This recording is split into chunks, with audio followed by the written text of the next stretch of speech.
advising clients across the country. Here he is, your host, J. Christopher Boyd. Welcome back to Something More with Chris Boyd, our second hour of the program. Thanks for being with us, and appreciate you listening. Our show is a financial show. We try to talk about all kinds of things, financial topics, as well as those topics that make the money matters matter. So in any case, our firm is a financial planning firm. We help people with sort of planning for their future as well as managing their portfolios. And, I've had a couple of things this week where I've been talking to clients and really noticing how the financial plan can really be integral in thinking about the portfolio design. So in any case, we think that these two go hand in glove. And so hope we can help you along the way at any time. Feel free to reach out to us at amrfinancial.com. This week, we've been focused on internal in our conversations at our firm. We've been focused on some development that came about. It actually happened on March 17th. Wasn't that St. Patrick's Day? It was. Happy St. Patrick's Day. In any case, we saw notice of this over the weekend. Got some fellow financial advisors reached out and let me know there was a filing by the SEC that was announced to bring charges against a Massachusetts-based investment advisor, a local advisor who is pretty well known on this station, and we're going to talk about it in principle more than in practice if we can, but something that is a concern for consumers. So basically, there is a variety of complaints against this advisor for some aspects of wrongdoing.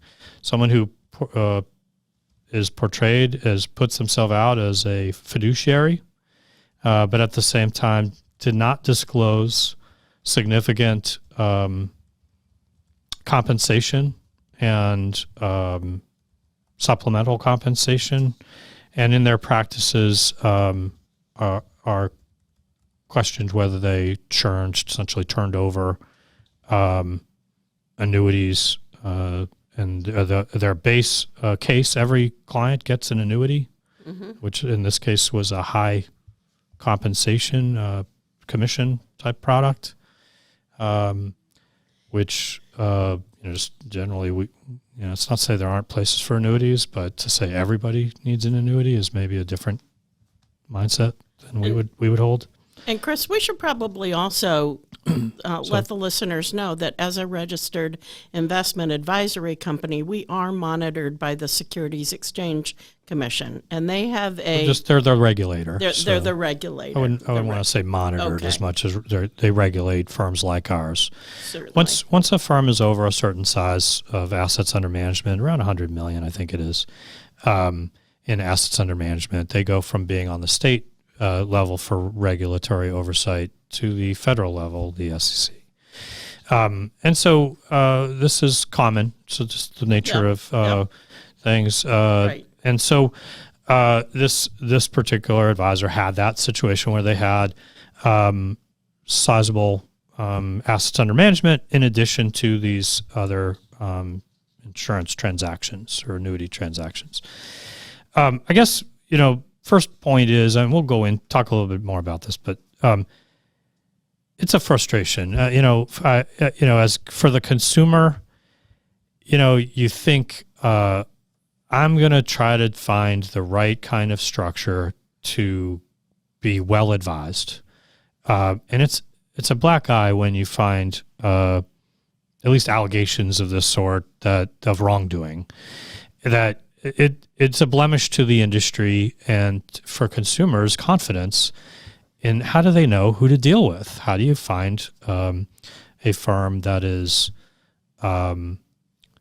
scrupulous? And so the question, I think if people are dealing with someone who is a fiduciary, which this advisor purported to be, was expected to be, and that's part of what the challenge is. Maybe the SEC is questioning, was he acting as a fiduciary?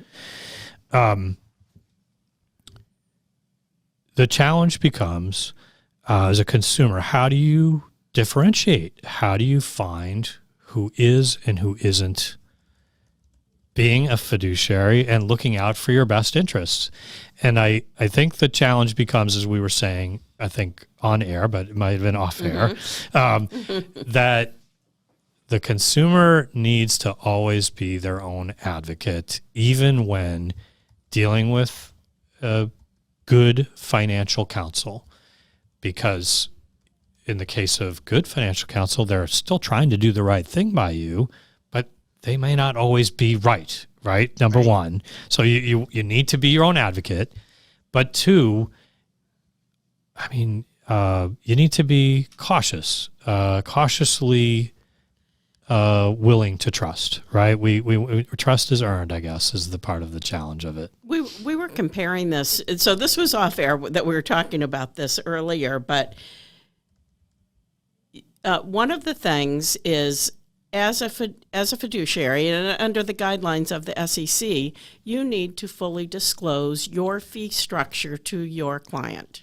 And compensation that could be creating a conflict of interest. Correct. So it's not to say that it necessarily is a conflict of interest, but the consumer that you are the fiduciary for has the right to be informed.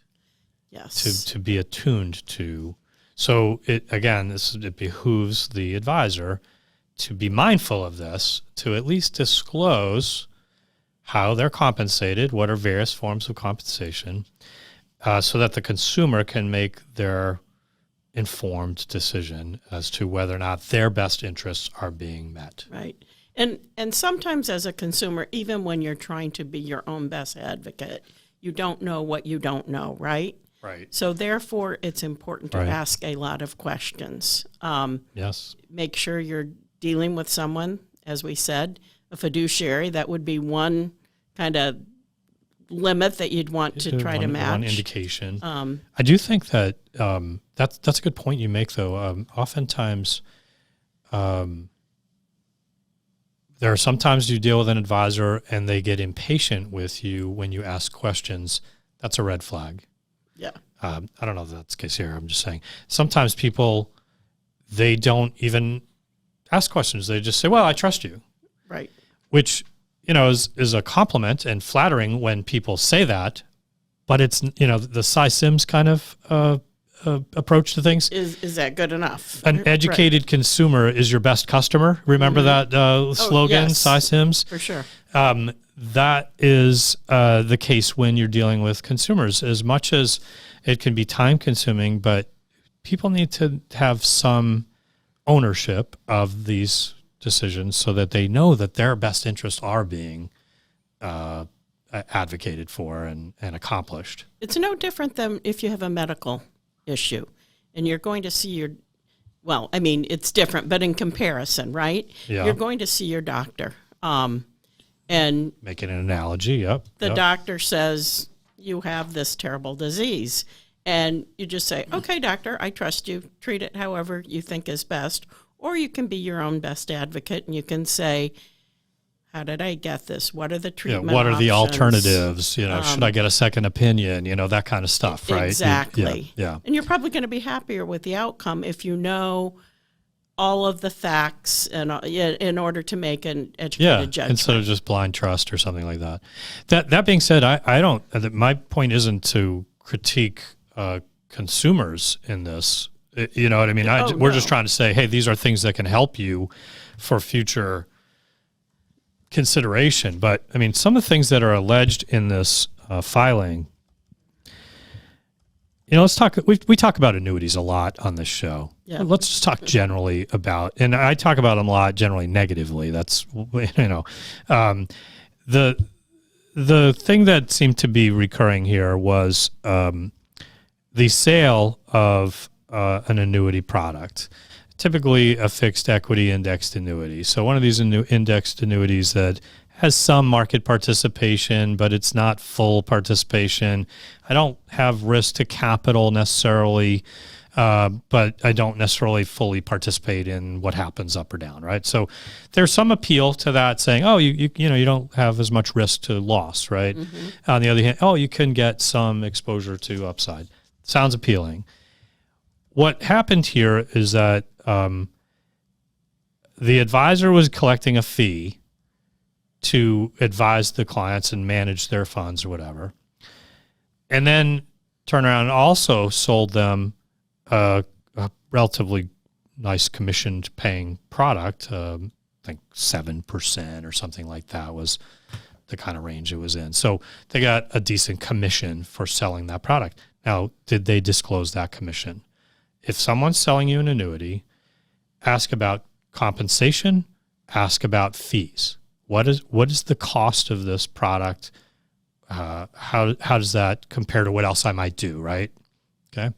So then what often seems to have been a concern from the SEC in these allegations is that within a few years' time, oftentimes with no change in financial condition, even perhaps prior to the client meeting,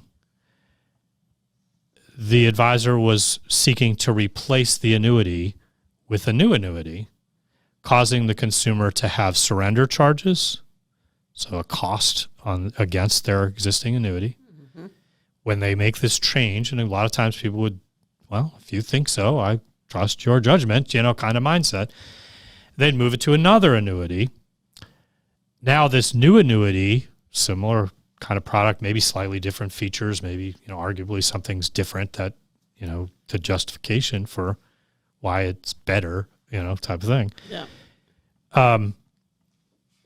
They now have, I've seen in some of these instances, a surrender charge that was something in the order of 14% surrender charge, and declining over something like a 12-year period. These are retirees, at least in the case I am familiar with. 12 years. If I'm 65 or 70, that's a long time.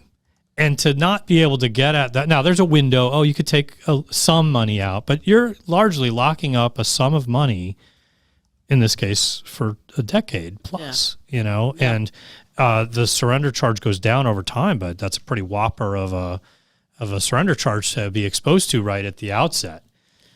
It's just, well, as an advisor, it's frustrating because I wouldn't want to see people get bound into product like that without clearly being something that's in their best interest. You know what I mean? And thus the whole responsibility of a fiduciary is to provide counsel and products that are in the best interest of the client. Yes. Yes, and I don't mean to stand and say, oh, I'm look at me, I'm better or anything like that. I've talked to a number of advisors that, as I said, I got notified by other advisors. Similar kind of frustration because it's a blemish on the industry when misdeeds occur, when people are out for self-interest. Now, everybody has to make a living. I'm not denying someone that opportunity. The question is whether they are doing the right thing for their client, Right. And, well, this will play its way out and remains to be seen. I've seen some of the communication from the advisor to his clients that, partly characterizes the nature of these as somewhat, overstated and that kind of thing, but definitely seems like they're downplaying it. I think, Chris, the two things that I would take away from this is one, was that advisor, and we're using this as an example because it's in any profession there are going to be some questionable characters, I'll say. But in this situation, was this person acting on the best interest of their clients? And two, were they fully disclosing to their clients how they were being compensated? Yeah. Which, had they done that, their clients may have chosen a different avenue for their investments. Right. And I think sometimes someone can fool themselves into saying, yeah, this is definitely in the interest of this. This is really good. There's something valuable out here. There's virtue in this product, right? And they can be convinced themselves that that is in the client's interest. Okay. There could be an argument for that, right? But I think if you're not disclosing these costs, you're not giving the issue is, like you're saying, it's not that the product itself, it's the lack of disclosure of various means of compensation, right? And to give the consumer the information they need to be well informed, perhaps, and then perhaps in addition to that, the supplemental turning over of these, which seemed purely for financial benefit of the advisor, or maybe not purely, but primarily, right? Which is not necessarily acting as a fiduciary. I could say more about that, but I'm not going to. But I would also say that, an SEC charge is not to be taken lightly, right?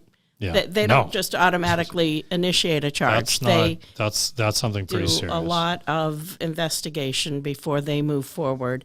And we do know the case we're kind of referring to is going to court, and it is under litigation. So it's not a settled. It's allegations at this point, in a sense, but the claim is pretty detailed and concerning. Right. And so as a consumer, if you are worried about these kinds of details, if you feel like there's been wrongdoing, let me just mention a couple of things. One is regulators that you can speak to. Obviously the SEC is involved in this. There's also the Massachusetts, the Secretary of State's office oversees securities as well. The insurance commissioner oversees insurance-related activities. If there's, it could be unrelated to what we're talking about, but if you have an instance where you think you've got questions about, have I been treated properly? Is there some misdeed? It's not inappropriate to reach out to the regulator. If there's an employer boss, the insurance company, you can always reach out to them and say, I have a complaint. They're usually more interested in trying to resolve a complaint before it goes to a regulatory authority when possible. So, there are avenues that you can, pursue to evaluate if there's something that you've had some wrongdoing to try to at least mitigate some of that consequence to that. And the great majority of financial planners, like we were talking about banks earlier. Yeah. The great majority of banks are run very well, and they serve a very valuable purpose to their community. Absolutely. And are secure and stable and not in any way a worry for the consumer. Yeah, same here. Most advisors are ethical and honest, whatever channel they work in, whatever process that they're trying to do right by their clients so that they can gain a good reputation and serve more clients, that kind of thing, make a living at doing this, but ultimately, anyway, I guess we'll just wrap it up.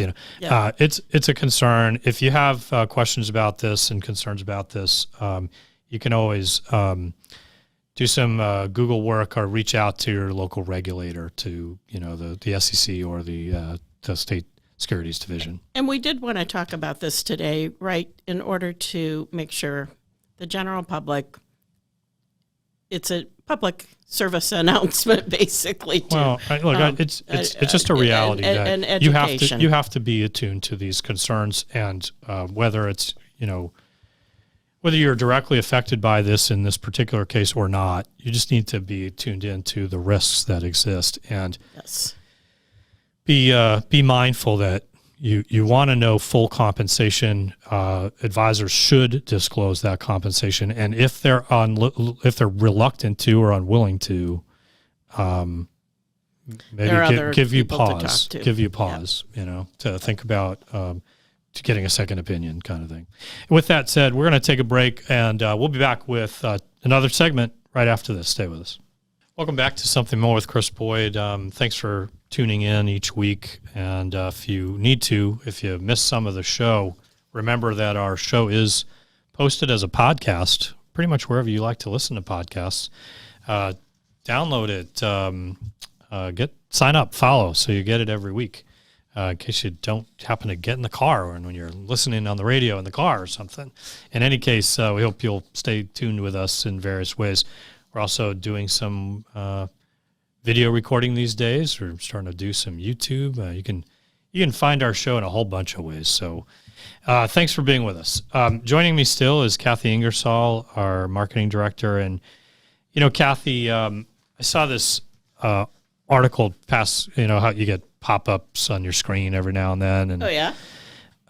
The question was, is there an RMD cutoff age? And I thought, that's a good topic, that it can be confusing sometimes to people about how these work, required minimum distributions. And I had a couple of stories that I thought I'd just tie into this.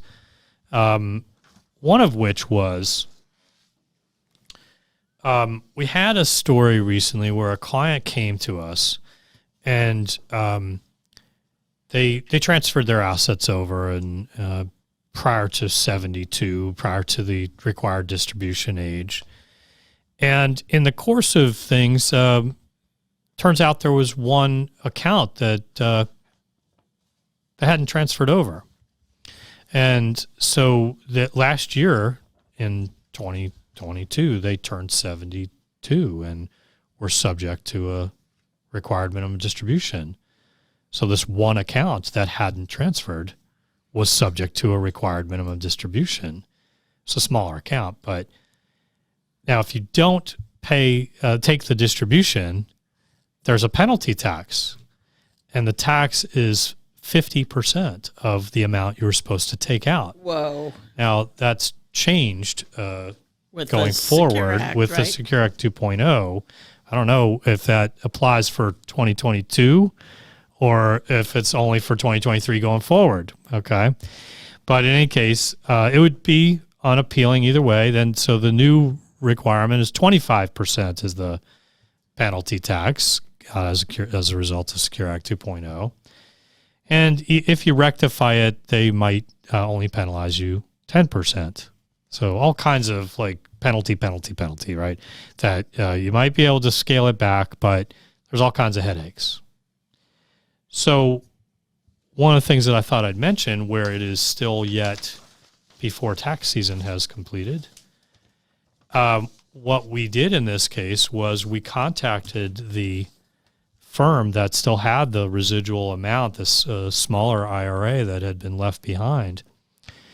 And if you are getting your first year of distributions at 72, you have actually until April 1st of the following tax year to meet your required minimum distribution. Oh, okay. So we got lucky with the timing because they brought it to our attention. Right. And said, well, let's solve this. We got time. Let's try to get it out before the April 1st deadline.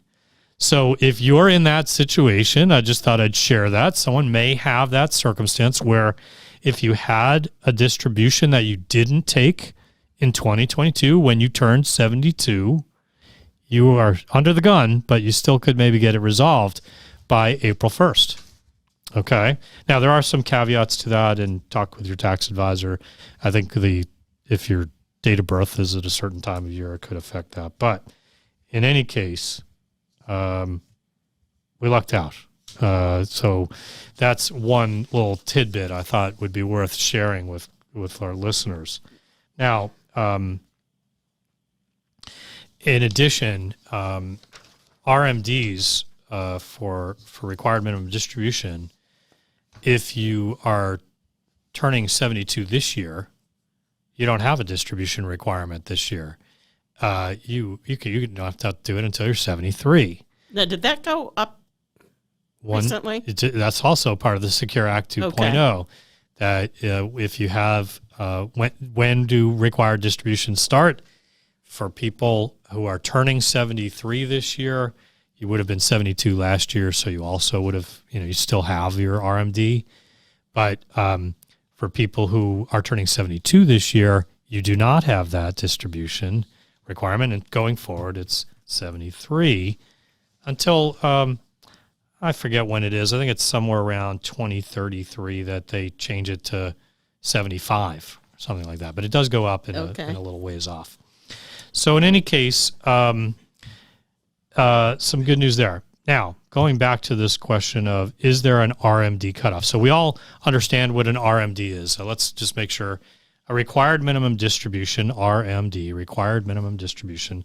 Some people call it MRD, minimum required distribution. It's all the same thing. Okay. Okay. So in any case, this distribution is the idea that you've been contributing to a retirement account. Let's call it a IRA, but it could be a 401k, 403b, whatever it happens to be. And the government didn't get any tax at that time. The money got into this retirement account. Pre-tax. It was either pre-tax contributions with your 401k, or maybe you got a deduction with your IRA. In any case, the government they kind of get itchy palms. They're like, all right, let's start this money coming out. They've been waiting all this time. So they said it used to be at 70.5 a couple of years ago. They changed it to 72, now 73, someday 75. But anyway, there's this required distribution. At some point, you have to take some. And the amount you have to take starts off relatively small. It's not like you have to just take it all out. Like, oh, you've reached 73, you got to take it all out. Yeah. No, it's like it starts off at around, I want to say it's around 3 2/3% or something like that. I forgot what the actual percentage is, but there's a table, and they take it's not all that complicated, but basically they take the value of the IRA at the end of the prior year, okay, and then they take the age you'll be at the end of this year. Mm-hmm. If that happens to be 72 in this case, okay, yeah, there's a table that they look at and say, what's the life expectancy? They assume you're married to someone. They assume you're married to someone 10 years younger, and that's the lifetime assumption, and that's the divisor. So they take the balance, divide by that number. Turns out to be a percentage, something along the lines of 3 2/3%, give or take.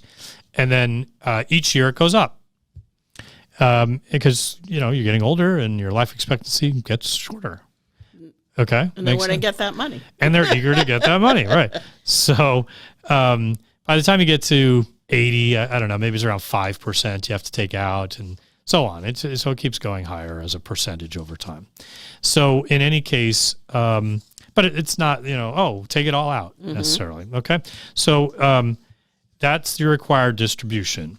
Now, the question the article was raising that people had asked was, is there ever a cutoff? Does it end? Yeah, what if I lived 110? Does it ever stop, right? And essentially, well, and there is a point, I think, at which maybe the number becomes 1. Your life expectancy is 1. Okay. So it may be around 110 or something like that. And then you would have to take the entirety of it out. But generally, there's, you're dividing by, something. And then there's still a requirement distribution. So in effect, the answer is no. There really is no cutoff. So essentially, because some of this money represents the government's delayed interest, by permitting you to put it into this tax-deferred setting, have it grow, they eventually want to have some come out for their tax bill.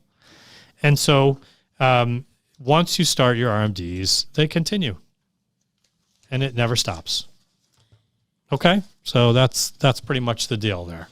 So I hear Kristen at our firm on the phone calling clients, reminding them you haven't taken your RMD yet. It's that's that time. Typically in the last quarter of the year. Yep. She'll reach out to say, and when we meet with people, oftentimes people ask for clarity. How's this work? What's the number? How much do I have to take? So we explain all at that time once they start getting close to this need. And sometimes people prefer to receive that amount in a monthly increment. Okay, so the total they need to take is a dollar amount, X dollars. But it doesn't mean you have to take it all at the same time. You could take it in stages. I'm going to take a monthly amount. Now, why would they do that? Just to help with their monthly cash flow? Cash flow. Yeah, it's part of their cash flow now. Oh, Yep. it's income. Let's think of it as part of your paycheck, so to speak, in retirement. Some people prefer that. Other people say, no, I want to save that. I've got this big tax bill in X month, and I'm mentally allocating that for that. Or holidays are coming up. I like taking it at the end of the year because I, can use it for some intended purpose, right? Other times people say, well, what should I do? Should I take it early? Should I take it late?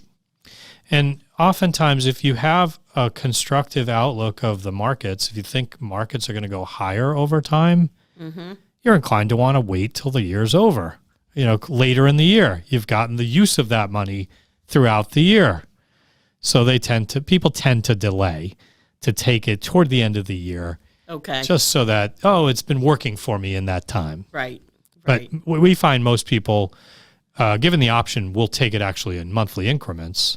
But oftentimes people, when they don't do that, they're more inclined to take it later in the year. Now, Chris, let me ask. So that's in, pre-tax accounts typically. Yeah. And keep in mind, 401k requirements have to be met, and that you can't mingle your IRA distribution requirement with your 401k distribution requirement unless you roll over your 401k into your IRA. Okay. But you keep them as distinct entities. You have to take the right amount from the 401k and the right amount from the IRA. Okay. What if, all right, so I've got to take my RMD. Yep. But what if I want to give the money in that account to one of my beneficiaries, or let's talk about give it to a charity first, right? So charitable intent, there's a real benefit, this qualified charitable distribution. We've mentioned it before. But if you're subject to an RMD and you give money to charity, you should be using this approach, this qualified charitable distribution, because what it does is it allows you to take money out of your IRA without a tax event for you, because it doesn't come to you, it goes to the charity directly. The charity doesn't receive tax on it because they're tax exempt. So you get money from your IRA to your intended, church, charity, nonprofit, hospital, whatever it is you support, this interest.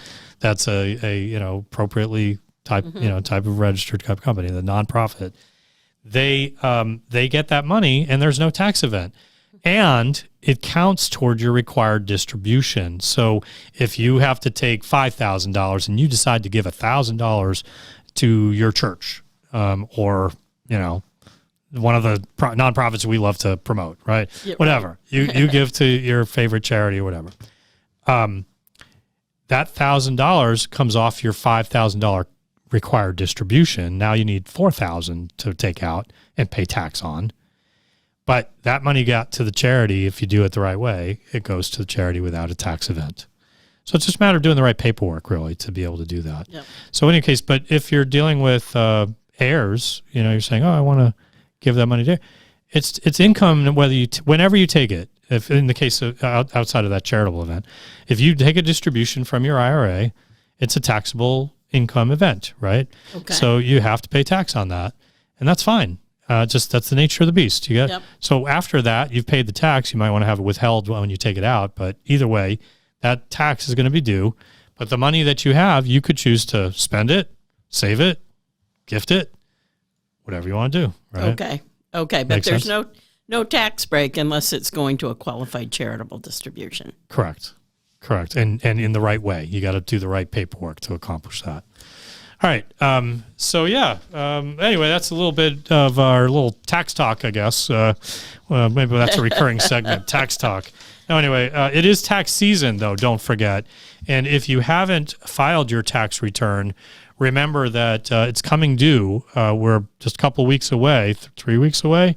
So you want to be sure to be getting on that. If you haven't done it yet, start your process, reach out to your accountant, whatever it is.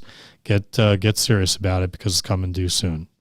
It's actually not the 15th this year for us. There's a couple extra days, right? We get a little extra time, I think, because of maybe a holiday. What's Patriots Day or something like that? I think is around that time. Yep. So in any case, but don't delay. Start your process. If you haven't done it, get cracking. Okay. In any case, we're going to take a break. We'll come back with our final segment, another segment on Something More with Chris Boyd, right after this.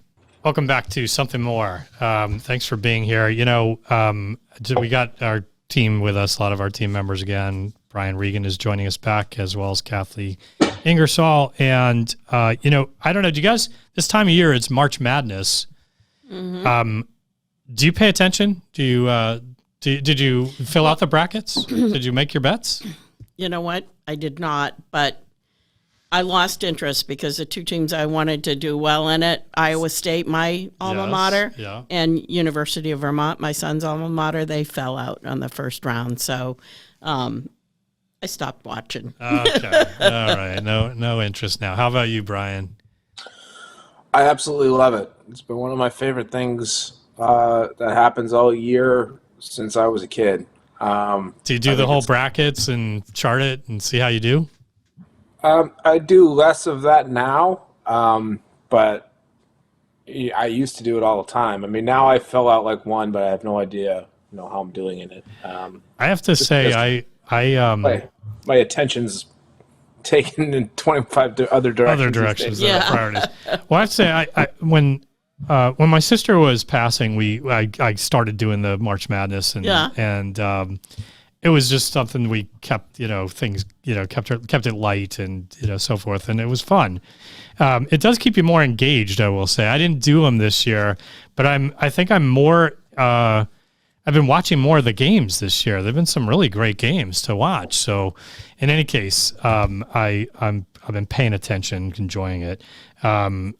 You had talked about, baseball season coming up. Right. And how slow you were saying how slow baseball is. You know what?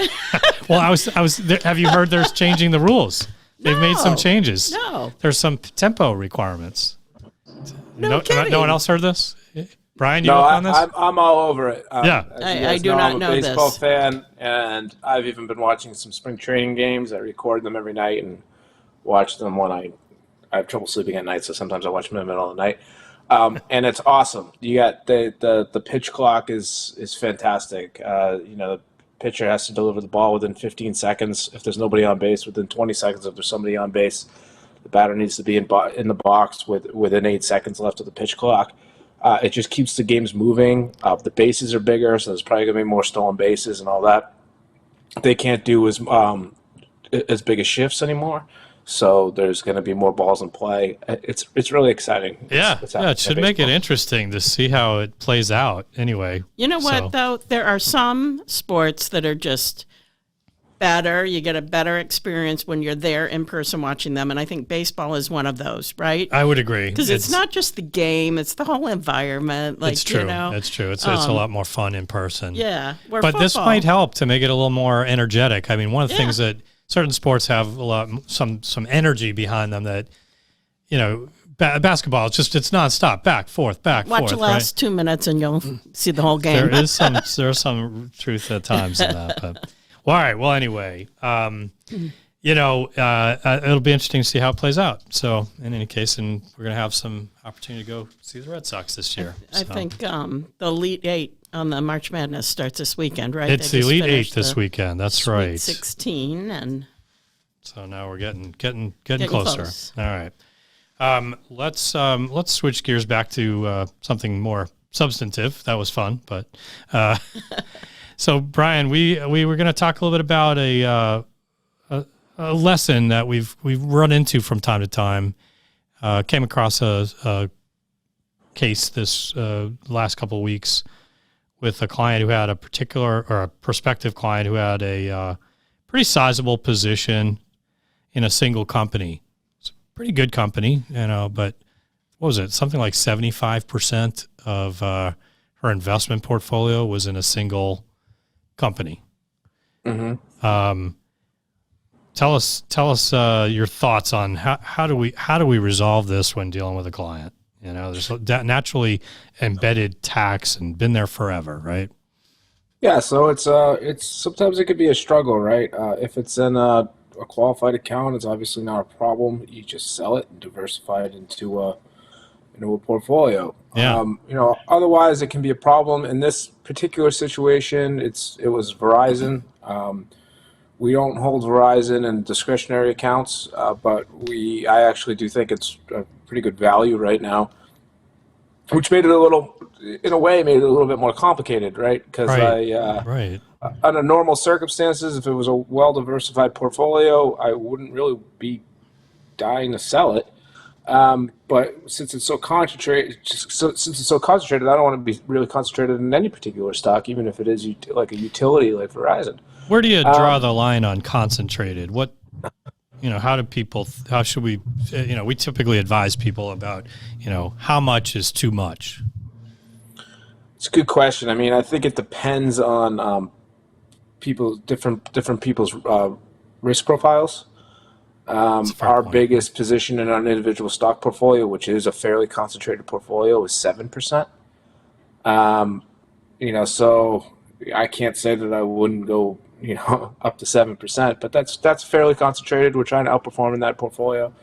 I would generally say, as a rule of thumb, we'd probably tell people 5 to 10% is, a maximum you typically would consider in a given company. Sometimes people will say to us, yeah, but this is Procter & Gamble, it's many companies, or this is Berkshire Hathaway, or, you get the point. It's something it's a conglomerate, maybe lots of components, but even so, you can find yourself overly concentrated, even with a great company. Yeah, I mean, I do think it's like we said, it's kind of in the eye of the beholder to a certain extent. It depends on your risk preference. I do think it depends on the company as well. I think there's something to the idea of being able to hold a larger concentration in Berkshire Hathaway, for example. It's basically 4 different companies. So I can wrap my head around that a little bit easier than I can with other companies. Some companies are particularly more volatile than other companies. So it's kind of different for what you're aiming for. And I would encourage people to work with a professional to find out, what's the best, what's a reasonable amount of any given stock that they can have. But I would agree with your 5 to 10%. I think that's reasonable as a max. Kind of a guideline anyway. And then, we do find that there is the reality. People oftentimes have had, buy and hold mentality, have had investments that have done well for them over a long period of time. So there is a natural reluctance to just suddenly change it. And there's tax implications many times, and it does require some deliberate, intentional sort of planning around how do we manage this? How do we try to mitigate some of that risk without incurring a undesirable, substantial tax event? And that may not be, those might be somewhat, contradictory. You may have some tax events. You may have to incur some tax at times, if you're going to sell something, right? I mean, it's just a matter of reality. But there may be some things you can do to try to mitigate some of that expense. Yeah, taxes are tough because nobody wants to pay them, right? Right. By definition, they're hard. But it's inevitable, right? The only way to get away from a capital gains tax is to die. That is or to have loss. Or to have losses, and having losses is obviously not desirable. Death isn't desirable either, too. I was going to say death is even worse. So, Yeah. So you're going to have to pay that tax eventually. I am totally a proponent of delaying that tax as long as possible. But if you're having a concentration of 75%, you've long passed your time to take that tax. And it's time. So the best thing to do is to take some of your gains in your bigger positions every year to make sure that you don't have this over concentration, and just rediversify them into the rest of your portfolio. We have one particular client, very good client, very great people. And I think once a year I have this conversation with them, and they understand it, but we do need to redress it every year. They say, our prior advisor never took any capital gains. And I explained to them that is exactly why I need to take capital gains. Yeah, we got all this stuff stuck in here. Now they have these concentrated positions. I think that advisor, just for whatever reason, didn't want to pay tax. I mean, for obvious reasons, didn't want to pay tax. Well, I just had a client. Eventually, you got to do it. I just had a client conversation where, we try to have a tax budget in mind with clients as to, how much are we able to take, so that we can prevent some of these things from becoming problematic. So we did agree to do that. But fortunately, because of the ability to do some tax loss harvesting, we're not in a position where we're in a problem right now. But it does affect how we think about our planning. Well, you mentioned tax loss harvesting. It's the one good thing about down years, right? If you do have a concentrated position, it gives you an opportunity to diversify away. Yeah. You likely do have some losses, and you likely can do some tax loss harvesting to do that. 2022 was obviously a big year for this. We were able to take a lot of losses, and if there were any holdings or concentrations that we were uncomfortable with, we were able to really make a good dent in that. So, I guess not to preach to the choir here, but I think this is one of the great things about working with a professional. Tax loss harvesting, being intentional about taking advantage of the opportunities that you can even have in a down market, I think are important. Well, if you decide, our listeners, if you decide you need a little help when it comes to thinking about your own portfolio, maybe whether or not to take advantage of some of these things, whether or not you've got a concentrated position, how to handle it, you need some context to the financial planning and how that all fits together, because that can inform whether or not you can plan for these kinds of costs and how much within your tax bracket and so forth. Reach out to Asset Management Resources. We're happy to be a help in this process. amrfinancial.com is how you can connect with us on the web. You can send us a text, 508-915-3700, or give us a call, 866-771-8901. Until next week, keep striving for something more. You're listening to Something More with Chris Boyd, Financial Talk Show. Asset Management Resources, LLC, and J. Christopher Boyd, CFP, provide investment advice on an individual basis to clients only. Proper advice depends on a complete analysis of all facts and circumstances. The information given on this program is in the nature of general financial comments and cannot be relied upon as pertaining to your specific situation. AMR, LLC cannot guarantee that using the information from this show will generate profits or ensure freedom from loss. Listeners should consult their own financial advisors or conduct their own due diligence before making any financial decisions.